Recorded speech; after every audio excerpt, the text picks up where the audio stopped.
It's been a 2018 Indiana Fever season that's been about growth with an eye toward the future. Tonight, their final home game in front of their home crowd. They'll close the season how it began, against the Chicago Sky.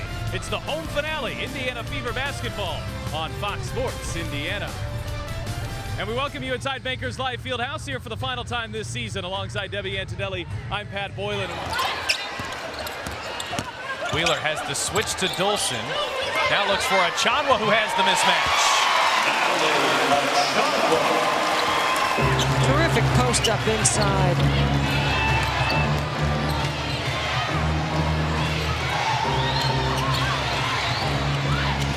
Vandersloot on Wheeler. She'll leave it behind for Dolson.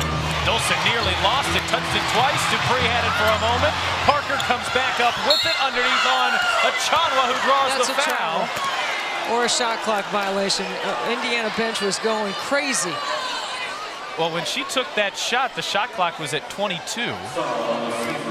As if the ruling was that Indiana had possession there, but I can't imagine how that would have been. I think it's travel myself.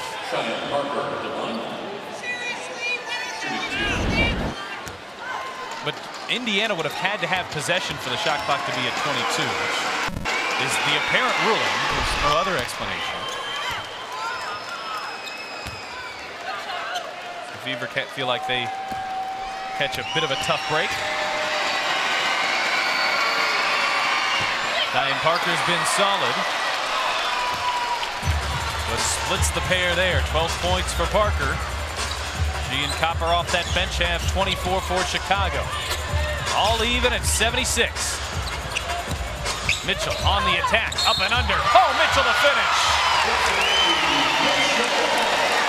What a great take off the bounce. That's the look that I saw on Tiffany Mitchell's face twice as she was SEC Player of the Year at the University of South Carolina. Look at that finish with contact to earn a trip to the free throw line. We already know she's like automatic, and that is not a jinx. And you can see the confidence just oozing out of her. Mitchell now has 14 points on 6 of 12 shooting. DeShields on the other side of the rim. Oh my goodness, Diamond, please.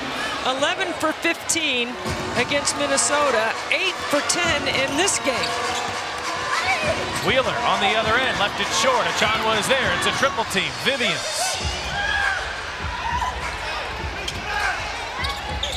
Wheeler on Dolson. She'll pull up over. Wheeler hasn't had that roll going tonight. And she didn't shoot it well against Washington either. She was 0 for 8 before she hit her first shot. And a wild pass. Wow, Anderson throws it away. Uncharacteristic.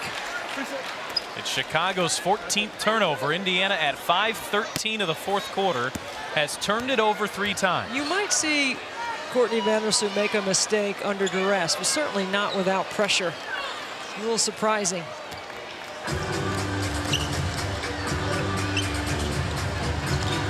Vivians thought about it. Wheeler splits the double team, and Chicago's called for a foul.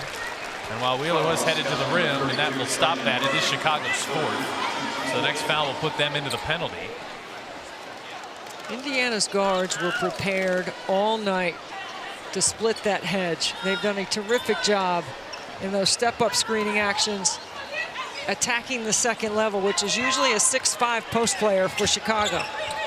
Wheeler off the Achanwa screen, continues to attack up and under. Talking about that right there, attacking 6'5" off the bounce in the step up. All 5'7" of Erica Wheeler. Dolson launches the long 2, and Stephanie Dolson answers. What a back and forth this has been tonight. Their team is led by double figures. I told you it was going to be in the 90s. I'm anticipating it being in the 90s. With 4.5 to play. Dupree. She has an answer. How can you not enjoy the WNBA? This is fantastic. Vandersloot underneath to Shields. Good ball movement. Quigley all alone. Oh, she's near automatic from there, but a rare miss Indiana catches a break. Achanwa with a rebound. I'm wondering how many times this season Quigley's not hit a three. She is 0 for 3 tonight. I don't think that happens very often. Mitchell has 14. Quigley is on her. Now Wheeler with a shot clock down to 7. Wheeler with it down to 3. Will have to launch.